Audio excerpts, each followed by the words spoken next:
All right, and another slide. This is the timeline for GOT. GOT is applicable only to full-time students. You can see the process from step number 1 up until Senate and then the convocation. There in step number 2, we have the DRP, the Defense of Research Proposal Session. For Masters by Research, it's after 6 months. But for PhD, it's after 12 months. So this is where Prof. Chan will help us in how to evaluate PhD proposal. All right.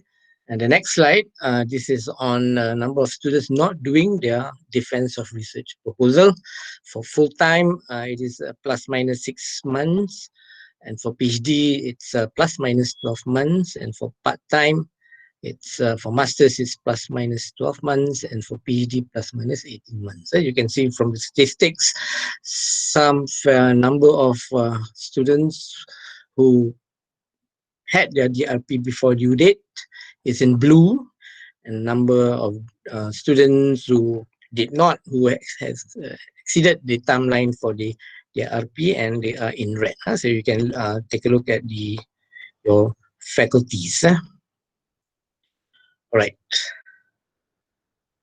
Okay, I'm not going to share the other slides, but later at the end of the session, I'm going to share you the QR code for attendance and feedback. All right. So let me introduce our speaker for today, Prof. Dr. Chan Yuen Fook. So I'm going to give you a little bit of details on his supervision and examining activities. So at the moment, Prof. Chan has graduated 10 PhD students, and one has just completed her VOC. And currently, he is supervising about 6 PhD students. And the number of the total number of PhD theses that he has examined is about 86. And I'm pretty sure there'll be more soon. He has become external thesis examiner for many public universities, UKM, UPM, IIUM, UUM, UMS, UPSI, and of course UITM, and also private universities, which are Asian E-University, OUM, and Monash University.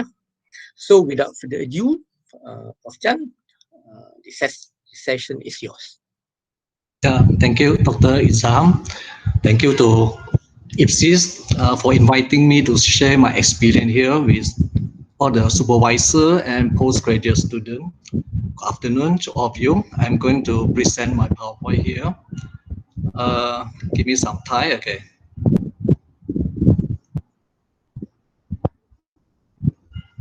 So can you see my PowerPoint? Dr. Izam, can you see my PowerPoint? Yes. Okay. So, okay, I'm going to start the presentation now.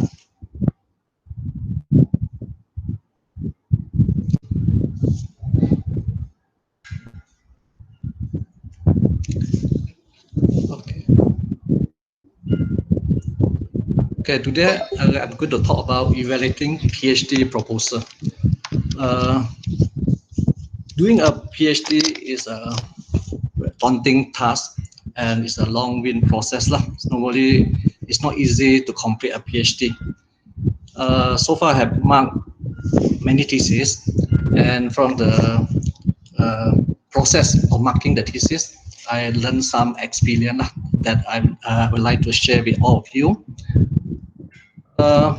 So what does it mean by the proposal? I think most of the PhD students, after they had enrolled in the program, they need to write up a proposal. And you need to get it done in 2 semesters if you are full-time student, and you need to get it done in 3 semesters if you are part-time. And after that, you have to prepare a PowerPoint as well to present to the examiner and also the student. So, okay, your supervisor cannot help you during the defense of this proposal. You yourself have to be very confident and know everything exactly. What are you going to do and how you're going to do it and so on. Okay, how do we determine whether the thesis is a good thesis? Okay, normally, okay, we can glance through the thesis after we have gotten the thesis. within 3 minutes, I can roughly know whether the thesis is a good thesis or not a good thesis. First, I will look at the title. I want to see whether the title is good and interesting or not. Then I will browse through the content to see is there something new and something original. If they're going to do something that have been done 1,000 times or 2,000 times, then definitely is questionable because there is nothing new. Then what is the contribution? So that is what we are concerned. We are looking to the originality and the contribution very much. And another thing that we are looking at is whether the thesis have been written in a very neat and systematic format or not.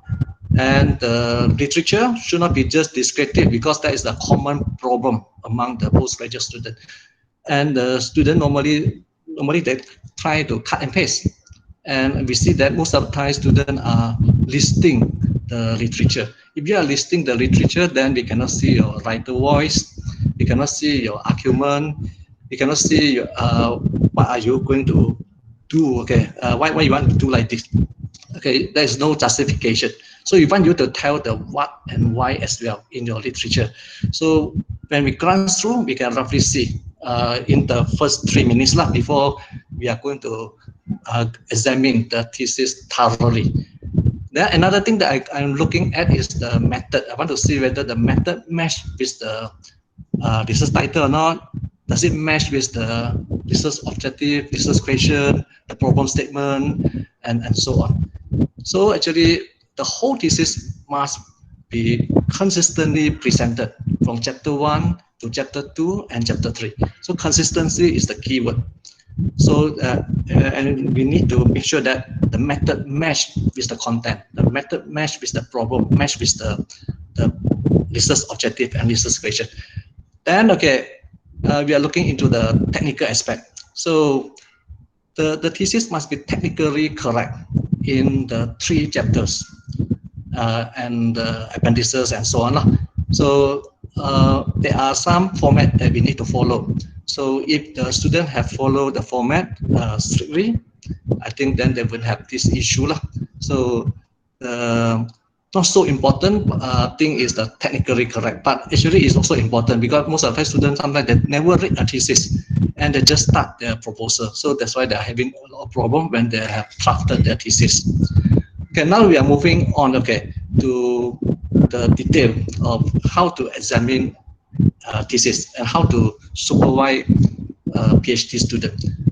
Normally, student will ask, what is the difference between a bachelor degree and a master degree and a PhD degree?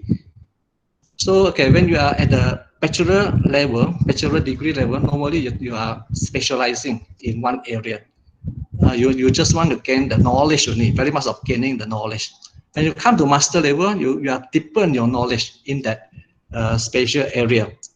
So what is the difference between master and PhD? PhD is you are pushing the boundary. You have some breakthrough. You have some breakthrough, some new discovery. Then there is a PhD. So PhD actually is nothing big actually. But the thing is, you must have a breakthrough.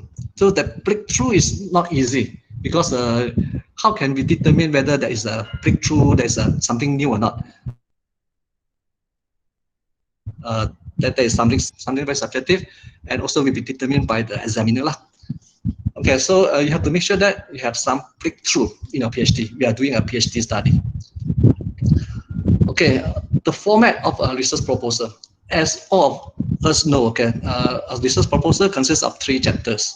So you have introduction, literature review, method, and also you have the references. So you cannot present the 3 chapters without the references. And you must also enclose your research instrument, the letter of approval, permission, and so on, approval letter. All this actually you can put into your appendix.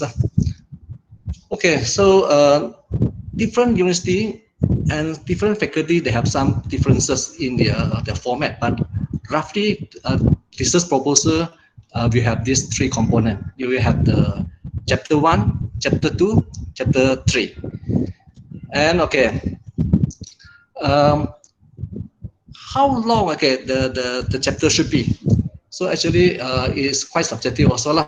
But normally, okay, we can see that the chapter 1 is not so long because it's just an introduction, and you will have a lot of pages in chapter 2. Then chapter 3 sometimes also quite long, but comparatively is less than chapter 2 lah. Then chapter, if you are writing the whole thesis, then you have a lot. Okay, in chapter 4 and chapter 5 actually. Okay, and how we are going to evaluate the proposal. Normally, we look into the IPSis form. You see that there are marks given for the different components. For the title, is 5 marks. So the title actually, how do we determine? Okay, so the title should be brief and concise, and sometimes you can have a formula to determine whether the title is a good title or not. So we look into whether the title has these 3 elements or not: the variables, subject, and setting. Then when we look into the problem statement, how do we determine whether we can give the full marks or not to the student, 20 marks, or maybe half of the 20 marks. So for this, we are looking for issue, whether any issue have been raised by the student or not, relating to the research variables, to the research title, and and whether the student have identified in that particular topic. And all this actually should have been supported with the references. If there are no references, then it's a big question mark, because how can you say like this if you do not have the evidence? What are your evidence? Your evidence is actually from the past research, from the report, from the statistic, and so on. So a postgraduate student should be able to produce some statistics, some data to support the argument of the existence of the problem in your research area. Then when we come to research objective and research question, we want to look for alignment. Your research question should be able to align back with the research objective. If there is no alignment, then maybe something wrong in your research objective and research question. And your research objective and research question also should be aligned back with your problem statement. You cannot something like simply have something without the base of the argument. Because why we want to have this question? Definitely because there are some issue and some problems that are happening in the particular context that you want to do your research on. So that's why you come up with this research objective and research question. Then when we move on to the literature review, this part actually will give you 20%. And we want to see whether there is an organization or not. If your literature is something like all in a mess, something like simply list, and without having a systematic order, definitely your examiner will not be satisfied with the presentation of the literature. So we need to have a very good organization. You must have the team. You must have the synthesis of the literature. You cannot something like just list the literature. If you just list, actually, then definitely there is without the writer voice. And finally, can you come up with a framework or not? So if you can come up with a framework, a conceptual framework or a theoretical framework, then definitely can add merit to your proposal. Then when we come to method, actually there are 4 aspects that we are looking at. We are looking into the design, sampling, data collection, and analysis technique. So if you have something information that is not listed, definitely it will affect your marks in this aspect. And when it comes to the significant, we want to see whether the study is something original, something new, something useful, something significant or not. So the study cannot be something like that have been done by so many scholars, so many students before this, and there is nothing new. So definitely the study is not significant. So you have to look for something new. Okay, so if your research proposal is good, then you get 1, no amendment. But I think so far, there's no student can get, I do not know. In my knowledge, I think most of the students at our faculty never get no amendment after their DRP. Most of the time they're getting minor. Minor is considered very good. If you can get minor, you actually have put in a lot of effort already in your research proposal. Your proposal is very thick already, and you have the instrument. Maybe you have also done the pilot test and so on. So you are very confident with your research proposal, and you can present it very well. So then maybe you can get minor. And most of the students are getting major. And now I think IPSis is going to make some amendment, I think, on this. I think. So if you are getting the rejected result, then it's very bad. Definitely will affect your confidence, your motivation to continue. Okay, so now we are going to start with the title. So the title is very important. However, the title can be changed even after the Viva was said. Sometimes the examiner may suggest you another title that is more appropriate. So actually, it doesn't matter. But the thing is, when you are writing your proposal, you should have a good title to guide your research, so that you are not going beyond your scope, your area, and your research interest. So a good research title actually should have these three elements. These three elements actually are variables, subject, and setting. I think all the title actually, if we want to analyze, we can analyze by using these three elements. I'm giving you some example here. For example, one title actually, that there was one deputy minister of education. She did a research in one school only and on one school head only. Actually, it's possible. You can do a research, okay, qualitative research on only one subject. But the thing is, your respondent, your informant, maybe you have to get involved also the teachers, the parents, the student, so that you can do the triangulation. Even though you are focusing on one, the school head, but you can also involve other subject to make your study more valid and reliable. Because we even though you do on one, but actually there are methods to enhance the validity and reliability lah. So when we look into this title, we can see that we can analyze them according to these three elements. We can identify what are the variables of the title, what is the setting, and who are the subject in the study. And you have this in mind. This can help you to go further in your literature search, and also to look into your research objective and research question more objectively. Because you have all this in mind, then you know how to phrase your question accordingly. Okay, there's a thesis that I just marked recently from UUM. So this title, okay, is like this: the influence of school leadership and communication satisfaction on conflict management among secondary school generation Y teachers. So from this title, okay, we can see that it has the three elements. So I see that actually this actually also have been used by the student in other university. I marked thesis from UUM, IPSis, and so on. I see that actually most of the thesis also having these three elements. So I see that maybe our postgraduate student can use this formula to develop your title. Okay, these are some of the example of the research title that I have read before. Okay, so one of these thesis is a study of creativity and academic achievement among Form 4 Malaysian students. This was a PhD thesis in UM. At one time, this was one of the best theses in UM, long time ago. But now, actually, many lecturers, scholars, okay, they are arguing on this, okay, title. And most of the lecturers, they say, if, okay, we are doing a study, we do not need to state it a study of. Definitely it's a study, so no need to put a study of. You just need to state creativity and academic achievement. That is more than enough. So, so you can see that the trend now, okay, of writing the title, we do not put a study of or experimental study of, and so on.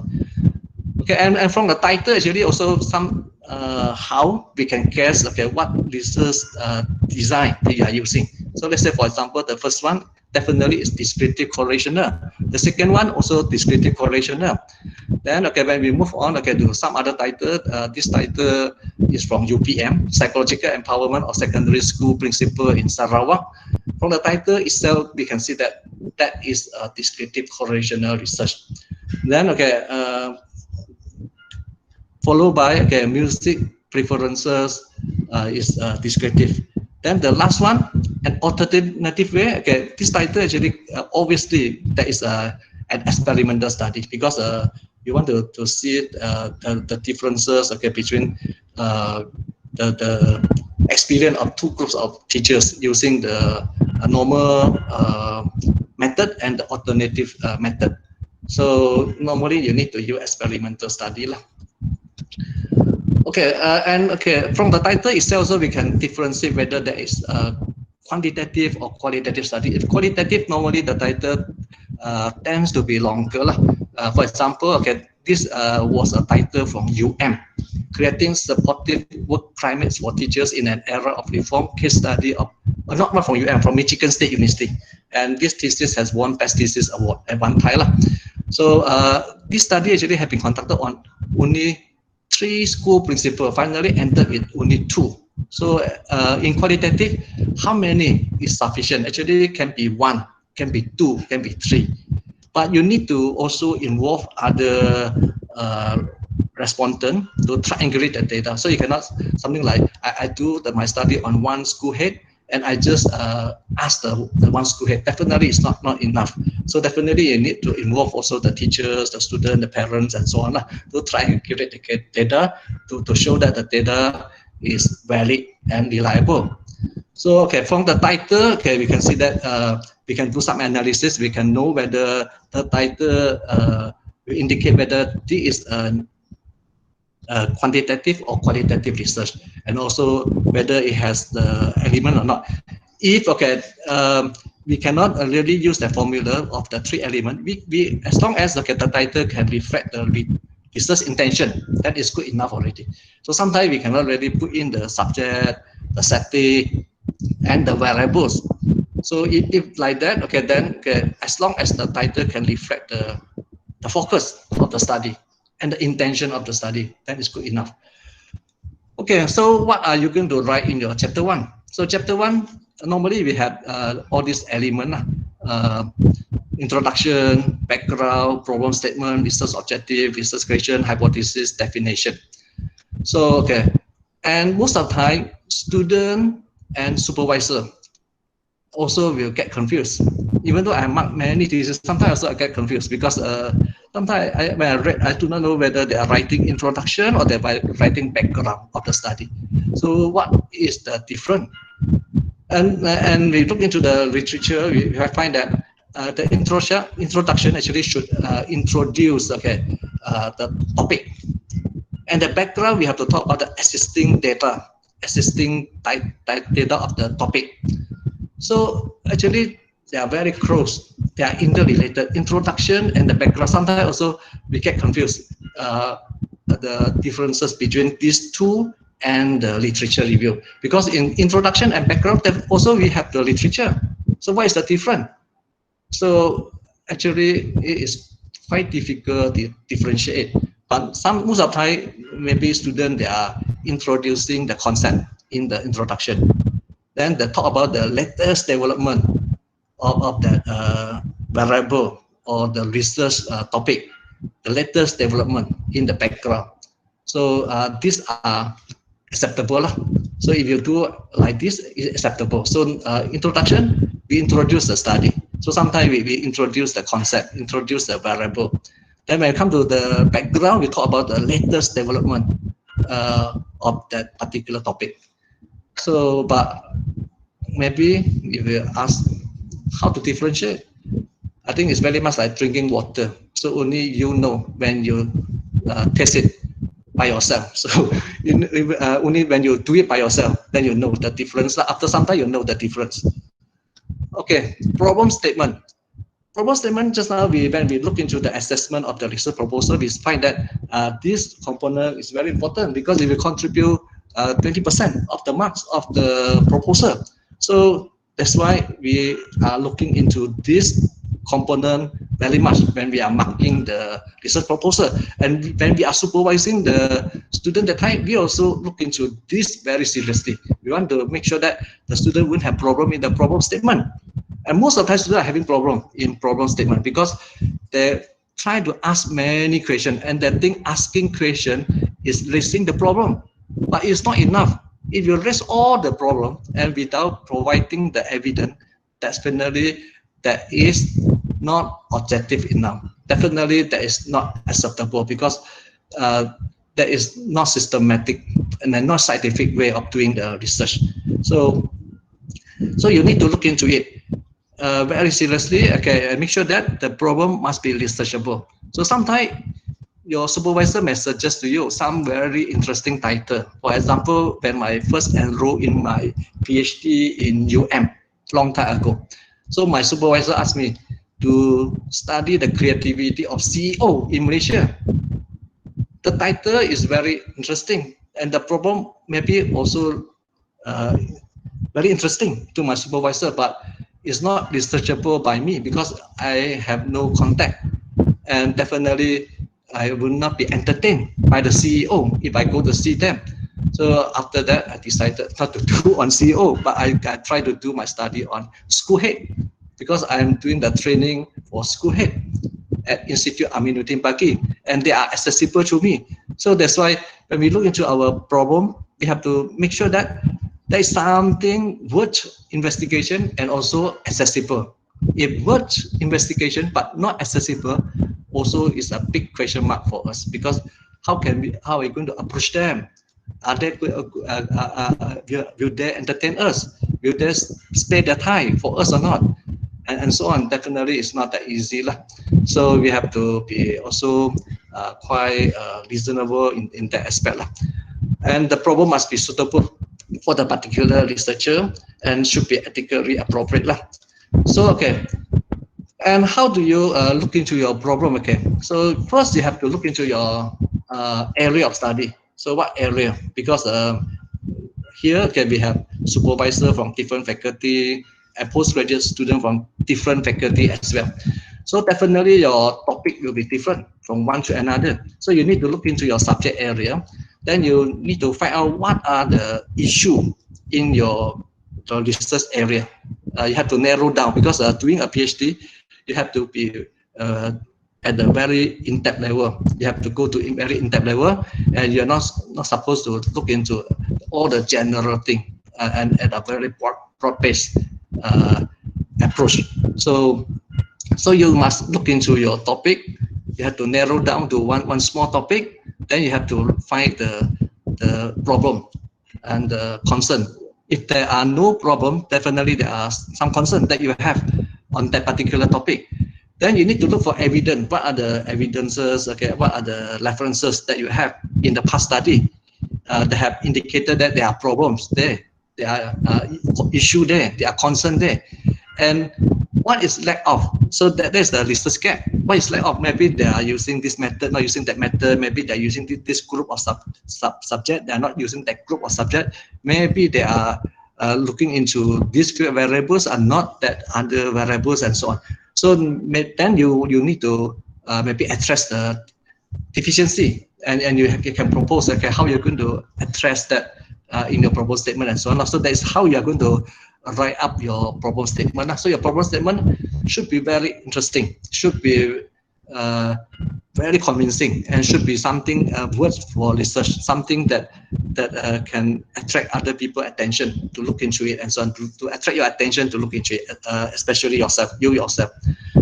Okay, so we can use a problem tree to identify the causes and the effects. So by identifying the causes and effects, then we can use these keywords to phrase the research objective and research question. And we can also determine whether we are going to look into the differences or whether we are looking into the relationship and so on in our study. So I think the problem tree actually is a very good tool for us to conceptualize our problem statement. If you are going to conceptualize your problem statement, maybe you can think of using the problem tree. So at the bottom, you can come up with the rules okay, to show the root causes. Then okay, on top, you can put down all the effects. So cause and effect. Cause and effect, most of the time is this descriptive correlational research if you are doing a quantitative study. Okay, you can also use the problem tree like this. Okay, I think Prof Chua from Prof Chua Yuen from UM, he has written a book on research methodology, and in his book, he has proposed to use this problem diagram to identify the causes and the problems of your study. So you come up with a diagram. You put down, okay, what do you want to study? Maybe you want to study the learning problem of student in higher education, for example. So then maybe you can come up with the causes. Okay, first, okay, what are the causes? Maybe there are causes relating to epistemological problem. There are also problems relating with the institution. There are also problems relating with the learner and the personal problem and so on. So you put it down. Then you also try to identify what are the effects. If they have this problem, then what are the effects? Maybe they will have failure, they have anxiety, they have this not learning outcome not achieved, withdrawal, and so on. So from this, okay, maybe you can narrow it down. Maybe you can also try to eliminate some not so important, not so relevant one.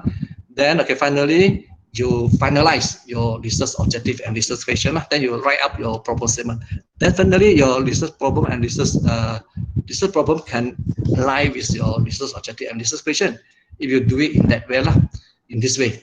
And okay, if you don't like this very sophisticated diagram, we can also use very simple diagram. For example, okay, we can just put down, okay, the key issue. Let's say maybe we are going to do a study on school-based assessment, for example. So maybe, okay, we need to relate back with the Malaysian education blueprint, 21st century skill, the team and PISA result, then the student achievement, and so on, to identify why we need to proceed to school-based assessment.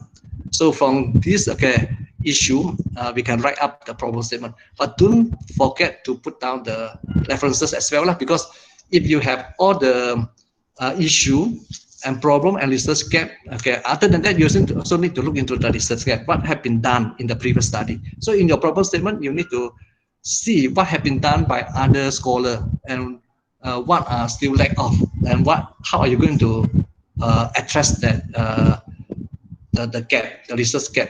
So that will help you to write up a very good research problem. Then now we move on to the question. So after you have written your title, just now, okay, we have talked about the title. Title must have the 3 elements and the research objective. Okay, then research problem. Okay, research problem, we can use a problem tree. Then we move on to the research question. Okay, your research question actually should be feasible, clear, significant, and ethical. And okay, also should investigate relationship as well. Like if you just put down, okay, all the descriptive question is not enough. Even though, okay, there was an argument also whether at the PhD level, can you do a descriptive study only? I did ask this question when I did my study a long time ago in Yuen to one professor, and the professor told me actually it doesn't matter whether it's descriptive or descriptive correlational, but ideally, okay, we normally, okay, we advise the student to do maybe at the relationship level, not only at the descriptive level. Like just descriptive, maybe people will query whether it is a undergraduate study, academic exercise, or master level study, and so on. So if PhD level, I think ideally the student should proceed to the relationship level. You should look into the relationship. So these are some of the examples of how to write the objective and question, and how to ensure that there is an alignment between the objective and the question. So for example, okay, I took this from one thesis from UM. And at one time, this was one of the best theses in University Malaya. So we look into this research objective, we can see how has this question objective have been written. So let's say for the first one, to assess the creative abilities. So if you have this objective, then when you move on to your question, you have to make sure that it's aligned with the question. So let's say just now you asked to assess the creative ability. So here you should be like, you should have the question like this: what is the nature of the creative ability or of Malaysian pupils? So you can see the very good alignment here, and you can also roughly see what are the statistical method that you're going to use. Then, okay, when you look into the second question, to examine the differences between gender, SES, school, location. Then, okay, when you move on to your question, you can also see the alignment. Are there any significant differences in creativity between boys and girls, high and low pupils? So actually, in a quantitative study, it's very simple, and very easy. Okay, if you follow it strictly. Okay, then okay, when you have this question, okay, when you can use this research question to write the hypothesis as well. So normally, okay, if the student can write objective question and hypothesis very systematically, and then they get the marks. Okay, they get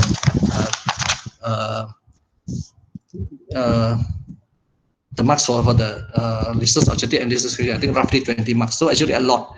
So that is very important because these are the very technical thing that the students should learn, and the supervisor should teach them how to do it. Okay, so for example, okay, hypothesis. Okay, only the inferential statistical question can do research hypothesis. If descriptive question cannot do hypothesis, so a supervisor also should know on this as well. Let's say to assess the creative ability, we cannot write the hypothesis because this is a descriptive question.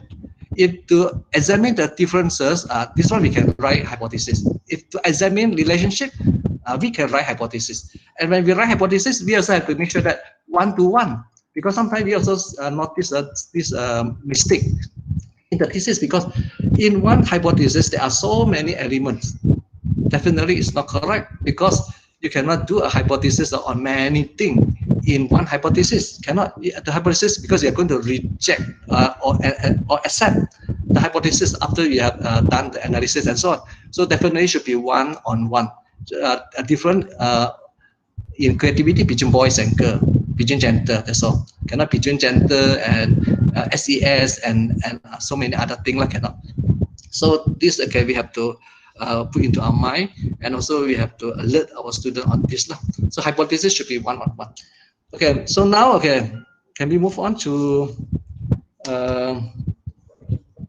okay, literature review. Literature review, actually, we need to find the literature, then we need to read the literature, compare the literature, summarize the literature. The problem is most of the time the student do not summarize. I think they just list the literature. That is the problem. There's a common problem that I noticed when I'm marking the thesis. Listing the literature is very easy, but compiling and summarizing the information is very difficult. Organizing the literature also very difficult. When you are organizing, you need to write some sentences in between to connect the idea. And most of the time, we find that there is no connection from one sentence to another sentence, from one paragraph to another paragraph, and so on, because they are taking from 2 different sources or 3 different sources and simply assemble them into the chapter. Definitely, there is no organization. So if they do not have the language proficiency, the student doesn't have the language proficiency, then we have the problem to rewrite some part of the literature, and they just want to list only whatever that they can find. So that is a very common problem among the postgraduate student. And what we are looking at in your literature review, we want to see whether you are talking about the epistemological grounds or not for the discipline. I noticed that okay, in UITM we seldom talk about that, but some universities that did that, especially research university, UM, UKM, even UUM thesis. And you can see that in the literature review, they have the epistemological grounds of the discipline. They have the epistemological argument of the variables and so on, ontological grounds of the research variable. But we seldom see it in comprehensive university, because here maybe they are not so concerned of the theoretical background of the study. And we want to see whether you know about all the concept theory or not of your research topic. And you look into the origin and definition of the topic, what are the main question and problem that have been addressed to date, okay, until now. So actually in the literature review, you're not only looking into the literature relating to the variables. You should also, because some university, I see that in UM, UKM, UPM, they also look into how this study have been done in the previous study. So they also have the literature review on the methodological aspect. So the literature review on the methodological aspect, not only the literature review on the variables, but the literature review on the methodological aspect as well. How this study have been conducted, how many were quantitative, how many were qualitative, how many using this, how many using that method, and so on. So, okay.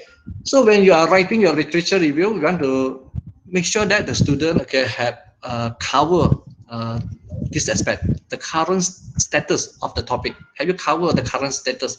So definitely we are not expecting to see all the dated literature. If you put in the literature from year 2000, 1990, 99, and so on, definitely is questionable because we do not encourage that. And when we look into the journal, Scopus, Index Journal, just Scopus only, not Q1, Q2, and so on. And all these journals actually at this point of time, they are emphasizing on current literature review. So your literature must be 2015 to 2020. They want the 5 years back literature. So if your literature are something like 1990, 1995, 98, definitely your thesis cannot be published after your graduation because your literature are too old. So your supervisor also not able to publish together with you from your thesis because your literature are all outdated. So definitely you need to look into the current literature and cover the current status of the topic. And in your literature review, we are expecting to see not only the what, but also the why. What are the variables? Okay, so, but most of the students are talking about what are the variables that you have in your study, but you do not talk about why. Okay, why this variable? Why not that variable? Why doing this method? Why not that method? And so on.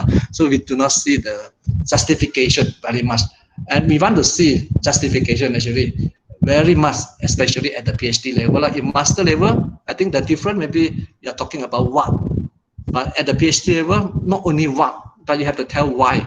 You have to do analysis and synthesis as well. So not only analysis also not enough, must have synthesis. That means you have to come up with a framework. After you have read all the literature, can you synthesize it into a framework, into a research framework, a theoretical framework, or a conceptual framework? You can do that, then you are very good. You are excellent. Okay. And now, when we move on, we find that we also have this confusion. What are the differences between conceptual framework and theoretical framework? Because when we are supervising students always ask, and sometimes we don't know how to differentiate. So actually, the theoretical framework maybe in a very simple way to explain. Theoretical framework actually we're talking about maybe all the relationship between the theories, maybe all the related theories. If we are talking about all the related theories in our area of study, that is a theoretical framework. So normally it's more general theoretical framework. Maybe you do not have a diagram. You just talk about all the theories, all the related theories to your study. But some component maybe you are not going to look into it. But generally, if you have your study, if you get your study, because this theoretical framework can give a very clear picture on what you are going to cover and so on. What are the theories that will be involved in your study? Then when we move on to the conceptual framework, it has to be more specific. Conceptual framework, actually, we are looking into the variables that you are going to study in your thesis, and what are the relationship between the research variable. So research framework, actually sometimes also we call it as research paradigm. They are quite same, but sometimes but the thing is, we do not want students to put different terms in different chapter in your thesis. That will cause confusion, because when you are writing your thesis, make sure that you are using the terms consistently. But you cannot write the paragraph, repeat the same paragraph many times. That is a different issue. you have written this paragraph, okay, this literature. When you write another time in another chapter, you should rephrase the whole thing to make it different. You cannot something like cut and paste and put it in chapter 2, chapter 1, chapter 3, and you repeat the same component. Then that is not so good. Okay, but for the use of the terms, okay, it must be consistent. If you are using the term of conceptual framework, then you don't suddenly you say this is conceptual framework. Then another chapter, then you say research framework. Then in another chapter, then you say maybe a research paradigm. So then it's very problematic lah. So don't do that. Okay, conceptual framework. Conceptual framework is very important. Okay, ideally, a PhD thesis should have a conceptual framework. Maybe you do not have the theoretical framework, but after you have done all the review, then finally you come to the conceptual framework.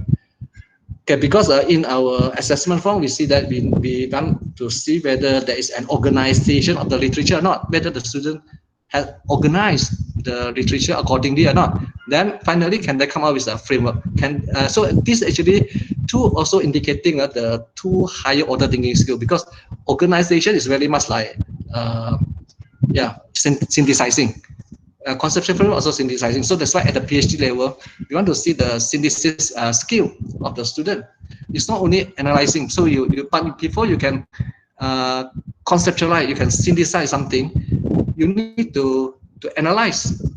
So we are expecting students to be able to analyze and synthesize. Okay. So in this conceptual framework, you need to show the variables and the relationship between the variables. Normally, it's in a visual format. And okay, here I show one simple diagram. Definitely, there are many very good and interesting diagram, but here I just want to show very simple diagram lah. So normally it's IV, the relationship between IV and DV lah, but you can have more than one IV, and you can put down. Okay, from there you can also generate the hypothesis lah, because from the this framework you can determine what are the hypotheses that you are going to have. So sometimes we put the conceptual framework in chapter 1 because it's normally like the framework is closely related with the hypothesis and the research question. So most of the time we are putting the conceptual framework in chapter 1, but the conceptual framework can be in chapter 2, and the conceptual framework also can be in chapter 3. That is nothing wrong actually, because what is important is your justification. If you can justify it, the framework should be in chapter 1, then it should be in chapter 1. You can justify it in chapter 2, then it should be in chapter 2, and so on. If you have to justify it in chapter 3, it is also okay, no problem. So hypothesis. Okay, so we can see that from the framework we can write the hypothesis. So you can see that the problem statement should be related to the research question, and also the concept framework also should be related to the research problem and research objective and so on. So they are all interrelated, and we must see the consistency between all these components. Okay, then from there we can also determine the instrument, but this one I will talk about this in the method. And what are the differences between proposal at the undergraduate level, master level, and PhD level? So at the PhD level, we want to see whether the students are able to do the analysis and synthesis or not when they are writing the literature. So if the study is descriptive, actually also okay, no problem. As long as they can write well in the introduction, problem statement, and the literature have been written very well, and the method have been written very well. So you can use very simple method, that's not method, as long as you can answer the question, and your question can align back with the objectives and the problem statement, then that is very good already. So no need to worry. So actually it's not the method, but the content and also the level of writing. You can write at the very high level, higher thinking skill level, analysis level. You can write a very good descriptive study. So there's nothing wrong. Okay, so when you are doing literature, normally the student need to read the literature many times. If they just want to something like cut and paste or do in very short time and just read in one time, definitely that is not sufficient because reading literature, you need to read many times to really understand it. And then after that, you can do some synthesis, some summary, and so on. Okay, then we move on to method. Okay, method is also a very important component because if the method is not correct, then the thesis can be rejected. So method not mesh. So we say method not mesh. So in 3 minutes, actually just now, we said we can determine in the 3 minutes. Okay, we browse through, we see the title, we look into the whole thing, whether it's neat or not neat. Okay, then the method mesh or not mesh. Something new or not, something that have been repeated so many times that roughly we can tell already this is maybe can fail, okay, something like that lah, or maybe can pass, or maybe need major amendment. So okay, method mesh actually is also very important, and this can be learned by the student in the research methodology class. Actually can be guided by the supervisor as well. The supervisor guide the student, then the student will make big mistake in this aspect. So okay, so first of all, we have to ask ourselves, the student have to ask themselves whether they are interested with quantitative or qualitative. So you have to determine which one. So if quantitative, there are a few very common one, like for example, survey. Survey normally also descriptive correlational, or you're doing comparative study, or experimental study. So which one that you are doing? If you are doing quantitative, you are doing qualitative, there are also a few that you can choose from. Maybe most of the time students are doing case study lah. So okay. So from my experience, that when I was marking thesis, I noticed that many theses are correlational research study. It's a very common one in UKM, UPM, USM, UUM, Open University, private university, and so on lah. I think most of the university they like correlational research. So, but correlational research, there is a danger in it also, because sometimes students confuse that thing is a cause and effect study. Actually, it's not, because only experimental research is cause and effect.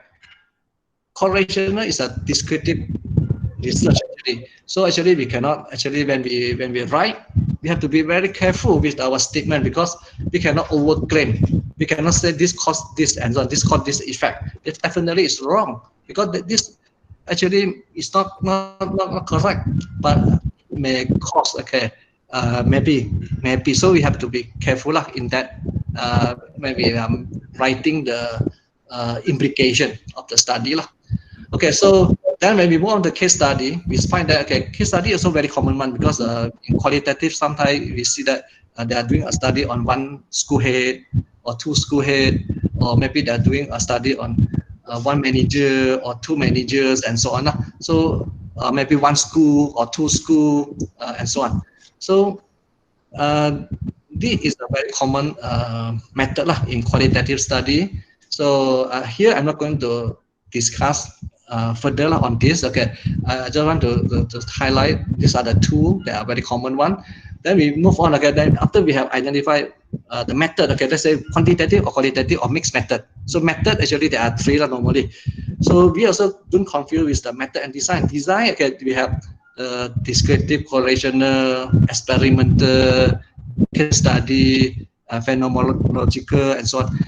So sometimes we confuse with the method and design, because sometimes students also confuse that thing. Descriptive is a method. Descriptive is actually a design. Descriptive correlational is a design. It's not a method. Quantitative or qualitative method or mixed method. Mixed method also there are three methods according to Creswell lah. So we need to know, okay, whether you are talking about a method or design or approach. Sometimes it's approach like R&D approach, TTR approach, and so on, and the evaluation approach. So they are approaches. They are not method. They are not design. So after we have clarified all this, okay, then we move on to the method. Okay, if they are using mixed method, maybe they will have quantitative and qualitative. So we have to make sure that the student don't use a wrong method, because sometimes the student wanted to do a quantitative study, but they want to use convenience sampling method. Definitely is not justifiable, or they're using purposive sampling, and they do not aware of that. Sometimes the supervisor do not aware of this very obvious problem. So we have to maybe look into it to make sure that we won't have this problem, okay, in the proposal. Because if your study is quantitative, then ideally you should use random sampling. If your study is qualitative, then maybe you can use this purposive sampling, convenience sampling, and so on, or quota sampling, and so on. So, okay, the sampling must be correct, and the sample size should be sufficient.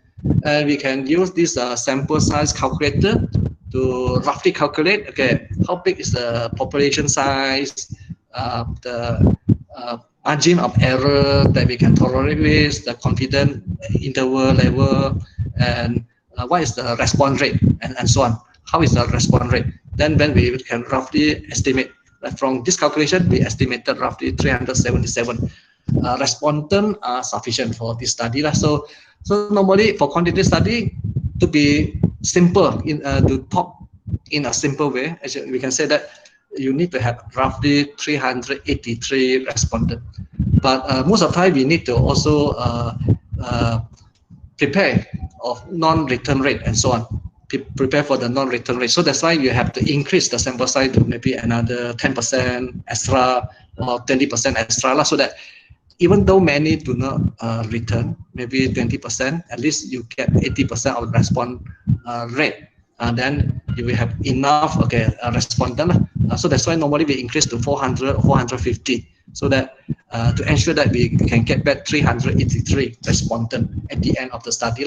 So now we come to the end of the discussion. We find that, okay, writing a research proposal is a daunting task, and marking and supervising a research proposal also is not easy. So we have to make sure that there is alignment between the research problem with the hypothesis, with the definition, with the literature, with the sample, with the introduction, with the instrumentation, with the procedures of the analysis and the data analysis, and so on. So if there is no alignment, then we need to question the student. So we will maybe keep lower marks for that proposal and so on. So there is no alignment and there are no evidence for all these components. Definitely it will affect the performance of the research proposal. And okay, don't forget about the referencing format as well, because at the master level and PhD level, PhD master by research, we want to make sure that the student know about the writing style. There are many different writing styles, so it depends. Okay, engineering faculty may use IEEE writing style. If social sciences faculty, normally we are using APA writing style, American Psychological Association writing style, and we have to maybe make sure that our students know how to write. Let's say you cannot put full name, because when I'm marking thesis, I see that many students actually that do not aware about that. They still put the full name of the person. Maybe my name, full name Yuen Fook, or Abdul Shukur Abdullah. They put the full name in the list of the references, and also inside the text they put Abdul Shukur Abdullah. Abdul Shukur Abdullah was one chief director education director, okay, at one time in Malaysia. So I think many students quoted his name, Abdul Shukur Abdullah. So they put full name. So that's wrong, because definitely you cannot put Abdul Shukur Abdullah, you cannot put Abdul Shukur, but cannot put Abdullah, because Abdullah, if you are putting Abdullah, maybe you are putting father name, like you're using for IPSis style, maybe you put Abdullah, because if you really follow, but most of the time people put Abdul Shukur, because people do not Abdullah, they don't Abdul Shukur, because Abdul Shukur is the director general. So make sure that inside the text they do not put full name, and in the list of the reference they do not put full name. Okay, and they have the italicized. Okay, I think many students also they do not aware until they have been commented and so on. They do not italicize the title of the journal and the volume number. Sometimes they italicize the journal title, but they do not italicize the volume number. So because they do not really learn the APS style, so when they have been commented, they don't know what is wrong. The supervisor, you are not following APS style, but they don't know what's wrong. They say after full stop, two spacing, then italicize the title, italicize the volume. These are some very technical things, so technically correct. So another thing that we are looking at is technically correct. When we browse through, we see that all the references wrong. the whole thesis format also wrong, content page wrong, so technically wrong. So maybe in the first 3 minutes we can roughly know already. Sometimes actually we do not need very a few days to mark lah. If the thesis is very bad, maybe 3 minutes we can know already. We can justify whether it's a good or bad thesis. But when we are marking a thesis, definitely it will take 4 or 5 days, okay, to mark a thesis lah. Even though very experienced examiner and supervisor also need to spend 4 or 5 days to mark a thesis, because this is also a daunting task.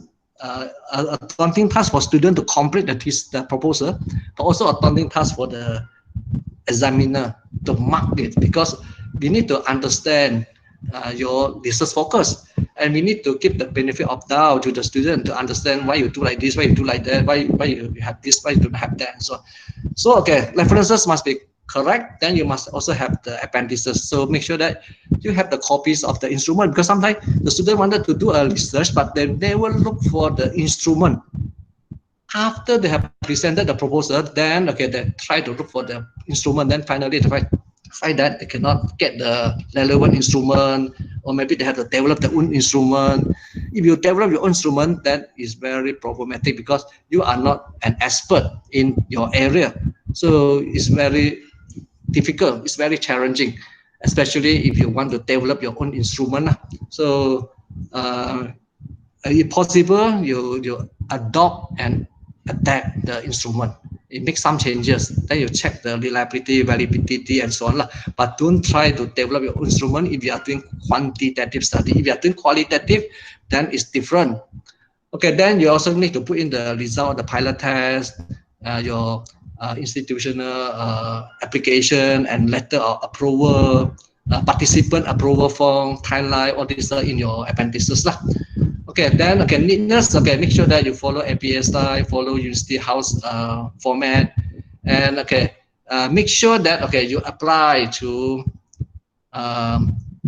Research Management Center (UITM) before you after you have passed your TRP lah. So for the student and supervisor, please guide the student to apply to IMC after the student has passed in the TRP lah. You need to use the REC form 2345, and you need to get the informed consent from.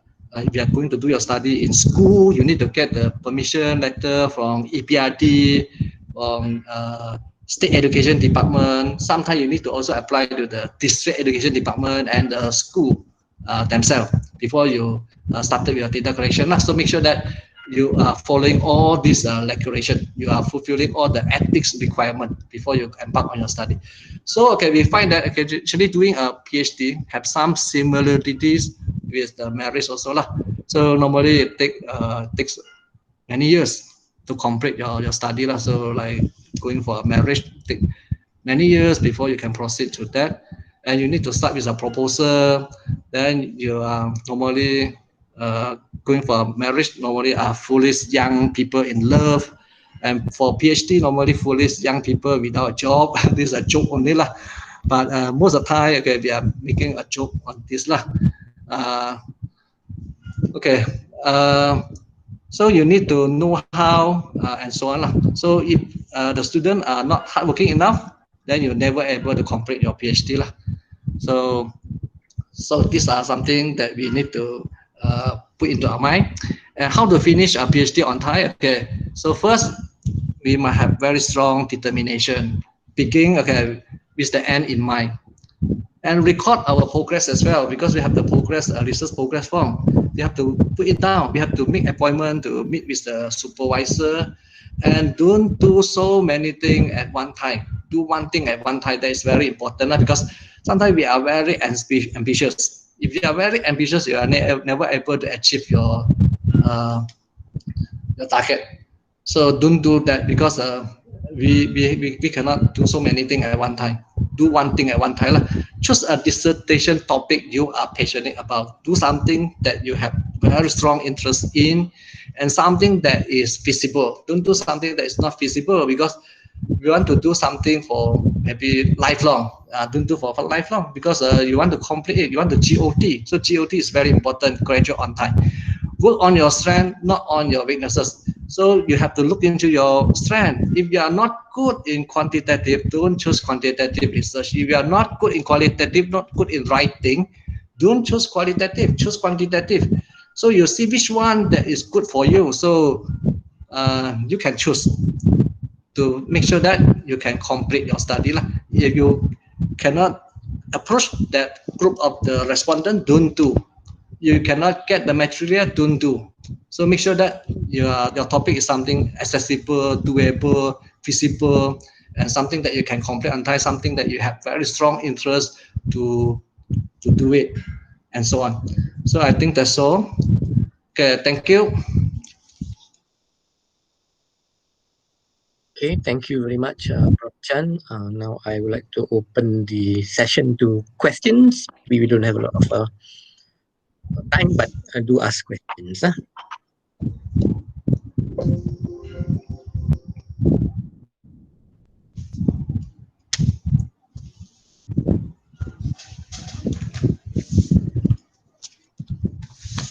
Any question? So all get exhausted. Perhaps you want to type the question in the chat session.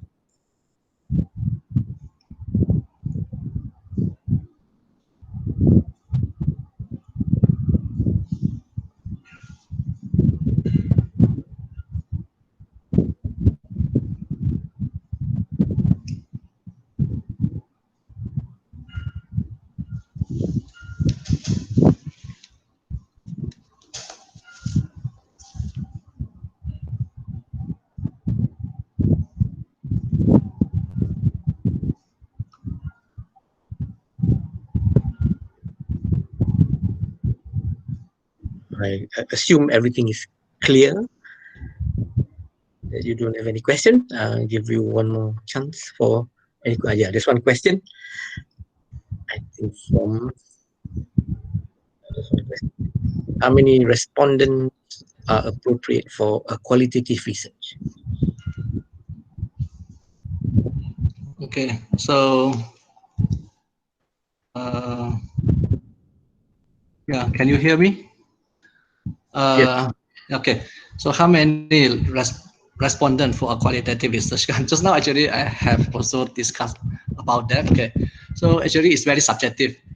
It can be one. Actually, I have marked one thesis from AEU, and the thesis was written by one very famous person in Malaysia, politician, a deputy minister. And she did her study on one school head in Sarawak. But okay, definitely you cannot only have one respondent lah, because even though you are focusing on one school head, you need to have also the answer from the teachers, from the parents, and from the student as well to triangulate with the data from the school head. Then okay, we can ensure the validity and reliability of the data lah. So can be one actually. And there was one thesis written long time ago by one very famous professor in qualitative research. I've forgotten his name. I think the title of the thesis is roughly like The Man in the Office, something like that. The Man in the Office, also looking into one school head in US, I think. And the study actually only looking into one school head, but he has also involved other respondents as well to triangulate the data, looking into one school head, one manager, one politician, also possible. But you need to also involve other respondent data to triangulate the data. So, and just now when I showed the title, there was one title actually indicating that the study actually only involved two school heads did in Michigan State University, and the person, the candidate, actually she had won the best thesis award in Michigan State University, and her study only focusing on two secondary principles in Malaysia. She started with three, but finally ended with two because another one did not want to participate. in the middle of the study. Yeah, thank you. Any other question?